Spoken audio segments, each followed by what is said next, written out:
या भौगोलिक मध्ये हायवे असेल, नदी किंवा रेल्वे लाईन याला अनुसरून केल्या गेल्या होत्या। त्यामध्ये चाळीसगाव तालुक्यामध्ये जे जे लहान लहान समाज शेजारची गावं होती त्यांची, त्या गावं त्या एकाच गटात यायचे, त्यामुळे त्या समाजांना प्रतिनिधित्व मिळायचे।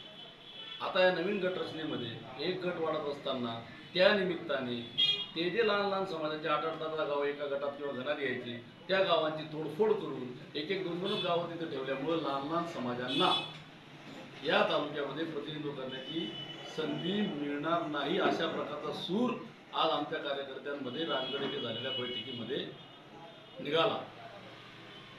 त्यामुळे आम्ही परवाच्या दिवशी ऑब्जेक्शन हरकती त्या ठिकाणी घेणार आहोत।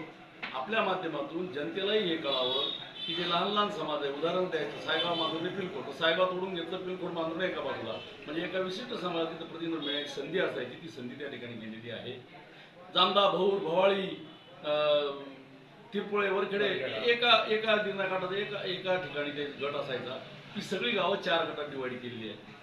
दुसरीकडे तांबोळा एका बाजूला करून टाकलं, तर खर्जही एका बाजूला करून टाकलं। तिथून एखादा समाज प्रतिनिधित्व करायचा, जेडपीला निवडून यायचा, त्या समाजाची त्या ठिकाणी आज प्रतिनिधित्व करायला संधी मिळेल की नाही अशा शंका उपस्थित झाल्या।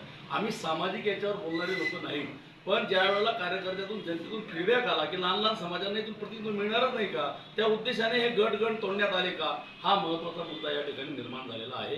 या ठिकाणी कोणता क्रायटेरिया लावला तुम्ही, नदीचा लावला, हायवेचा लावला का रेल्वे लाईनचा लावला, असं काही दिसत नाही। प्रशासनाने गोपनीयतेच्या नावाखाली कुठल्या तरी सरकारच्या काही दबावाखाली येऊन केल्या आहे का, अशा प्रकारची शंका या ठिकाणी निर्माण झाली आहे। म्हणून ही पत्रकार परिषद तातडीने कार्यकर्त्यांच्या मीटिंग झाल्यानंतर घेण्यात आलेली आहे। बरं.